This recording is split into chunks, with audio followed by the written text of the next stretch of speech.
Closed captioning for News 12 is brought to you by Kenneth Nugent. From the station that's on your side, this is News 12 First at 5. The suspected New York subway shooter is in custody. Now police are piecing together his motive for allegedly attacking more than a dozen people. Plus, emergency road workers talking about the everyday dangers they face when they try to help those who break down or have a flat tire or run out of gas. But first up, Waynesboro's former mayor, Greg Carswell, pleading guilty to 4 charges. Those include identity fraud, theft by taking, theft by deception, and forgery. But where does all of this leave the city, and what consequences could the former mayor face? Our Solano Cohn joins us now live in the newsroom. She's breaking down what's next in this case.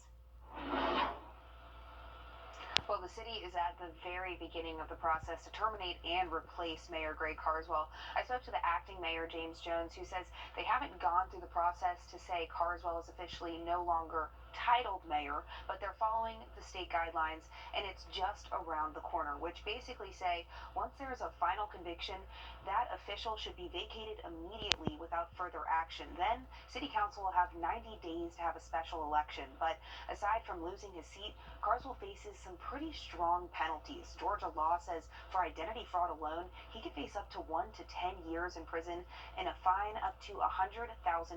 But for now, the acting mayor does not want anyone in Waynesboro to worry. Elected officials have each citizen at heart. We want to do the best for each citizen in our city. And we continue to do things that is best for the city. And that's what we're sworn to do, take care of the citizens. That's what we're going to do. And Carswell has been suspended from his role as mayor since 2021. But coming up tonight on News 12 at 6 o'clock, I'm working on a story looking at why these charges were brought against him in the first place. All right, thanks for that, Sloan. Lanes blocked at Windsor Spring Road after an accident. The details are limited right now, but so far we know that 2 vehicles are involved. One of them is an 18-wheeler. There are injuries, and the southbound lanes are blocked. We do have a crew heading out that way. Of course, we will update you as soon as we learn more. To weather now, and a live look at downtown Augusta. Cloudy but warm on this Wednesday. No complaints as we check in with First Alert Chief Meteorologist Riley Hale. Yeah, guys, beautiful afternoon out there for us. We're seeing high temperatures hit the 80s today, and we are mostly dry, but look off towards our west. This is going to be our next cold front that is going to be timed out to move through tomorrow, and will bring us opportunity for some wet weather. Currently tracking some very strong to actually severe thunderstorms along this line near Memphis, Tennessee. They are actually underneath a tornado warning at the moment. Luckily, the severe weather threat from this system does go down by the time it reaches us. Not tracking much in the way of severe weather out there tomorrow. Starting to see a few clouds filter in, and this will be the trend heading into tonight. Generally partly to mostly cloudy skies, but dry through this evening. If you do have plans, we are currently at 81 degrees. Nice look outside of our studios. Wind still pretty steady out of the south, close to 18 miles an hour, so a little bit gusty out there this afternoon. Most places, though, are reaching the 80s, if not the 80s, upper 70s. 79 right now in Evans, 80 in Gibson, 82 in Waynesboro. Very warm, nice, pleasant April afternoon across the area. Any plans over the next several hours? We're going to stay in the 80s and 70s through at least around sunset. By the time we get to late tonight, early tomorrow, not going to see a huge drop off in those temperatures. We should actually stay close to 60 for those lows out there early tomorrow. And then on Thursday, we are going to have to watch that chance for a few storms to show up into the afternoon. Much more on that forecast in just about 10 minutes. All right, thanks for that, Riley. The suspect in yesterday's New York City subway shooting is now in police custody. Authorities say 62-year-old Frank James set off a smoke canister inside a Brooklyn subway car, then fired at least 33 shots, hitting as many as 10 people. Investigators recovered a tote bag that included a hatchet, 2 gas canisters, and a 9mm handgun. The handgun had apparently jammed during the attack. Many commuters wonder why surveillance cameras were not working. We have 600 cameras on this one line, so the cops have been looking overnight at all of the stations, where he got on, where he might have gotten off. New York City Mayor Eric Adams says the city will now double the number of police on patrol in the subways to help commuters feel safe. Ukrainian forces preparing for new... You may not know them, but when your safety is in question out on the road, they're the ones who rush in to help. They're the Safety Service Patrol, or they help when you're stuck on the highway there on the side of the road, stranded. Lowell Rose takes a look at how dangerous that job is and how you can help change that. From helping people to clearing debris, 310 to submit. Chris Harris is always on guard. My truck's been hit twice in the last 5 years, and I've had one occasion where I've had to go over a guardrail. Despite the dangers, he loves his job. I like helping people, and it's something we get to do out there, be it, the general public who's run out of gas, has a flat tire.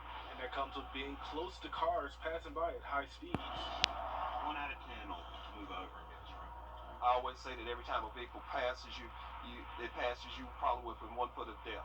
Safety Service Patrol technicians and other workers on the road say the biggest concern they have are distracted drivers. We do see a lot of people come by us on their cell phones, just overly not paying attention, blatantly not paying attention.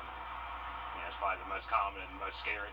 And unfortunately, over the past 3 to 4 years, you probably got 50 or 60 people across the nation who've been simply hit and struck and killed by a motor vehicle, someone being distracted, not paying attention. Workers with flashing lights on the highway want people to put down their phone, slow down, and move over so they can end their day with family. Happy that the day's done. Get to go home and see the kids and get up and do it all over again tomorrow. And the same holds true in our construction zones. Again, the way to help is to make sure you're paying attention, you slow down, and you move over so no one gets hurt. Yeah, put the phone down. In less than an hour, the Gamecock women's basketball team will be celebrating their national championship win with a huge parade through Columbia. Last week, the team defeated UConn in the NCAA tournament, winning its second national championship in program history. This is the school's first championship win since the spring of 2017. Once the parade starts, we'll be taking a live look at the festivities. Congratulations to them. How about them? Also going on in the world of sports, RBC Heritage Golf Tournament back on the coast in full swing. Golfers and fans, Hilton Head Island is the place to be right now. Attendance restrictions, like we had in the Masters over the last couple of years, are gone now, and people have been pouring in. Today's not just fun for the spectators, but for the amateurs. They're going to be playing right alongside the PGA players. Golfers from around the world there on the island for a chance to play with the pros. It's pretty awesome. It's really, and they're real nice and speak to you and kind of make you feel at home. Just the walk, just the seeing the golf course and the camaraderie. Oh, it's a good day, no doubt. Local leaders and members of the tournament committee held a parade and they took to the podium to say how special this tournament is to them and that coastal community. Starting tomorrow, the Disc Golf Championship. It is the first professional championship cup. It starts on Thursday at Wildwood Park in Appling. 140 players will be there to compete. This field represents the top 12 ranked men and the top 15 ranked women in the world. The event will last through the weekend, and it wraps up on Easter Sunday. With just a few days left until Easter weekend, there are a lot of things to do with the kids. Happening tomorrow, the Easter Bunny Hop at Aiken County Visitor Center from 9 to 4. You can stop by and pick up your goodie bag. It's going to have crafts and candy, coloring pages. And there's the Easter Egg Hunt for History. That's the Augusta Museum of History. Starting at 10, find all 12 eggs. They say you're going to win a prize. Good times.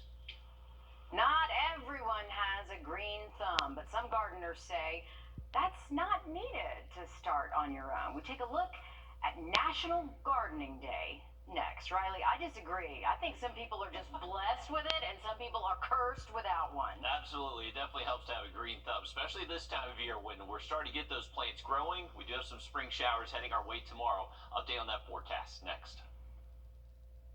Time is Click, click. Let's take a live look now at Wheeler Road as we transition to weather and check in with First Alert Chief Meteorologist Riley Hale. Riley, as we said, no complaints today, but rain is on the way. I know, and unfortunately, we're not going to be able to continue our dry stretch. We actually do need a few days to kind of dry out across the area after all that wet weather last last week. We're starting to see some clouds move in this afternoon. This is just a sign of our next system moving in, actually producing some severe weather across the Mid-South. Near Memphis, Tennessee, they actually just had a tornado warning. Big dip in our jet stream. This trough is what's helping initiate these showers and thunderstorms out there this afternoon. That's what's going to be swinging our way tomorrow. Now, currently speaking, through this afternoon and early this evening, there's going to be a very high severe weather risk across portions of Tennessee, Mississippi, Alabama, Arkansas. They have tornado watches in effect, highlighted in yellow there. And that's where the main severe weather ingredients will stay for the rest of this afternoon into tonight as well. Now, we are not included in that severe weather risk for the rest of today. But as the system moves our way tomorrow, the Storm Prediction Center does include us in just a marginal risk. So this is a level 1 out of 5 on our threat scale. Isolated severe storms are possible. I will say that looks fairly unlikely for most of us, though. Just not looking like a huge severe weather threat on Thursday. We are going to see these clouds, though, through this afternoon into this evening. May see them break up at times, but generally cloudy as we head towards early tomorrow morning. The first part of our Thursday does look dry. It's going to be cloudy. It's also going to be pretty warm. Our temperature is waking up in the 60s tomorrow morning. As we get towards around lunchtime, you can see this front as it's starting to work its way through the region, just not a lot left with it. So a few scattered showers are possible, mainly Thursday midday into the afternoon. Maybe an isolated thunderstorm across the area, but that threat does look fairly low for most of the region. And then all that rain does move east of us, looking beautiful heading into our Friday. Very nice conditions Friday afternoon, getting back some sun, high temperatures close to 80, but then rain chances will go back up as we head into the weekend. Currently thinking that Saturday is going to be a little bit more wet than Sunday, but both days this weekend we'll have that continued chance for just a few showers, so a heads up for that. And a current look outside of our studios, you can see it does look fairly cloudy. This is looking up towards the lake, so kind of north and west from our area here near downtown Augusta. We're at 81 degrees so far here in town. It is very warm. Those winds are pretty steady as well. Out of the south, anywhere from 15 to 20 miles an hour this afternoon. Winds will start to lighten up tonight, and as we continue to see the cloud cover overnight, that's not really going to allow our temperatures to drop too much, so only expecting low temps to stay in the mid to low 60s by tomorrow morning. Remember, the storm chances will be with us mainly Thursday afternoon. Not expecting much in the way of severe weather, but definitely keep it here for updates over the next couple days. All right, thanks for that, Riley. Taking a live look now at an accident. This is Windsor Spring Road. You can see quite a bit of activity. The tow truck appears to be there and moving the cars out of the way. So that is some good news. 2 vehicles involved there. One was a flatbed truck out there. Injuries, we're told. The lanes still appear to be blocked there, but it looks like crews are getting those cars out of the way and things could get back to normal relatively quickly. So that's the good news, as here we are in rush hour time, and that's a busy section of road there. A very busy stretch. We'll keep an eye on that and let you know when it's all cleared up. Moving on now, keeping a garden is not everybody's strongest skill, but as we celebrate National Gardening Day tomorrow, I have a feeling you could kill some plants. Yes, thank you. I will take that as it's meant. Is it the truth? Yes, it is the truth. A South Carolina gardener is sharing a few ideas to help all of us along the way. Yeah, all of us who need help. Jamal Goss spoke with one who says you don't need a green thumb to actually get into gardening. There you go. Good morning. This is how most days start for Benita Clemens. Everything has a reason and a purpose. Oh, look at this. It's just so beautiful. Talking to the fruit and vegetable plants at our garden outside Lenoir-Rhyne University in Columbia. I'm just harvesting from the bottom. Taking care of plants since she was a little girl, learning the skill from her grandmother. My grandmama, she's 95 still. Her plants and flowers. This is one of 3 gardens where she teaches greenery lovers how to take care of plants and flowers. So we have kale, we have arugula. Right now, she's helping 10 women and several young people grow things like carrots, potatoes, and spinach. It's a way to reduce stress. Reducing stress and creating a bond with nature. She says the key to gardening and keeping a plant alive isn't too hard. Start with seeds, soil, not dirt, and put your seed, put a little water, and just give it like 5 to 6 days. And you're on your way to owning a green thumb. On this National Gardening Day, Clemens says she's hoping people will get out in the sun and plant something. Right now, she's working to create a blue zone in the 29203 zip code. She says it's where people live to be 100 years old with no health issues. So she's planting now to build a healthier tomorrow. Some great advice there. I always found that plant food was a game changer. Use it, mix it, use it often. Pay attention to what's growing out there. But yeah, I plant stuff that sort of takes care of itself. I think some people, though, just have the magic touch. I'm not even kidding. One year, my daughter just threw seeds down and corn sprouted up. Meanwhile, the basil that I took care of didn't grow. Or the best potting soil you could find just withered. And and when it did grow, it didn't even taste like basil. So I give up. Oh boy, I give up. It's a challenge back here in the backyard. Historic inflation having a direct effect on all of us who shop. Costs for food and gas and housing all going up, putting a dent in the wallet. The live idea. All night. The state of Georgia is seeing a rise in fentanyl overdose deaths.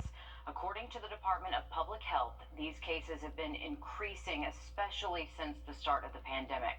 Between May 1st of 2020 and April 30th of 2021, those deaths jumped by 106.2%.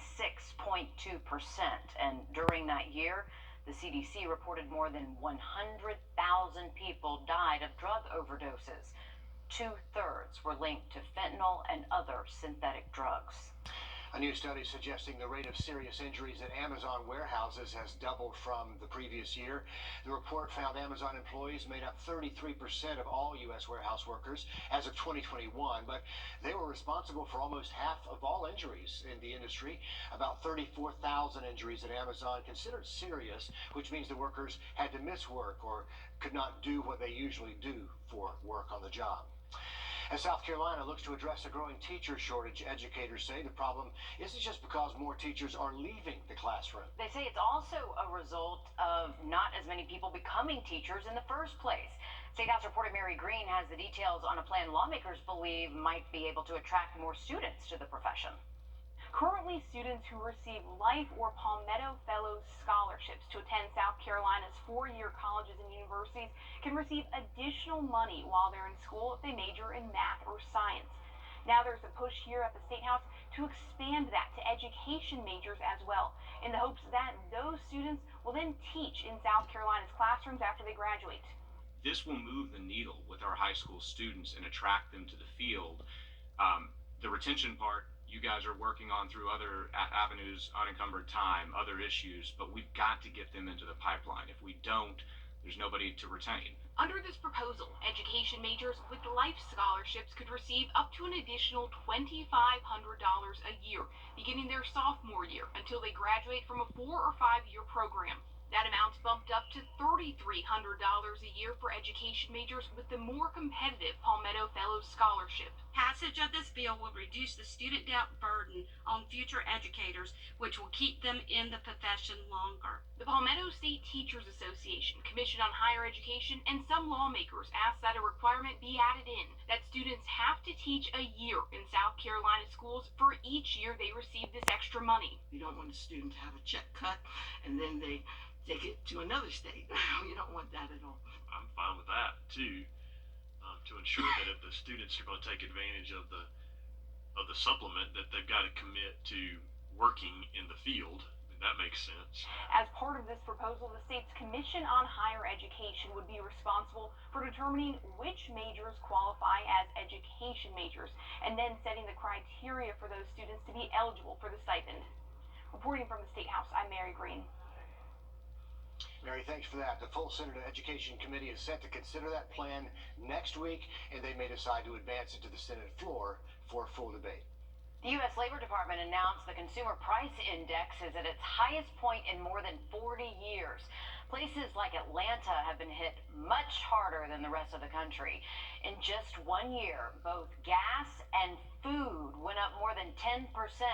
Forcing many people to change their daily routines.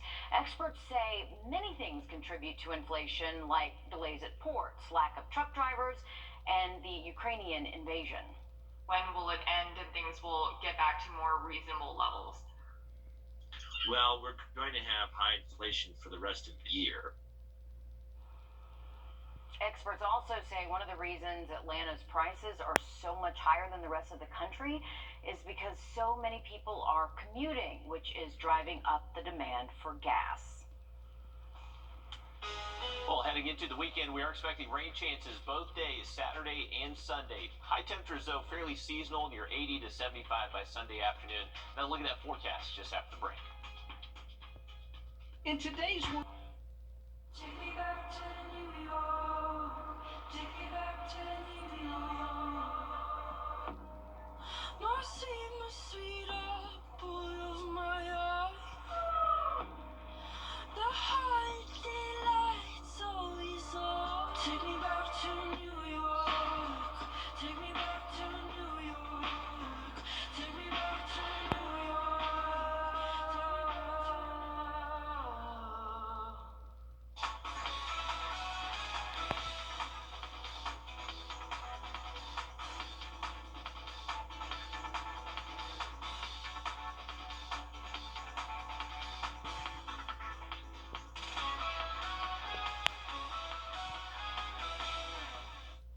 Well, a very nice warm afternoon for us as we head into our Wednesday evening. Current temperatures across the area anywhere from the upper 70s to low 80s. We will stay fairly warm into this evening. Past sunset, temperatures really should stay in the 70s and upper 60s up until around midnight. Overnight lows eventually going to bottom out to the mid to low 60s by tomorrow morning. Remember, on Thursday, we are expecting the chance for a few scattered showers, maybe even an isolated thunderstorm.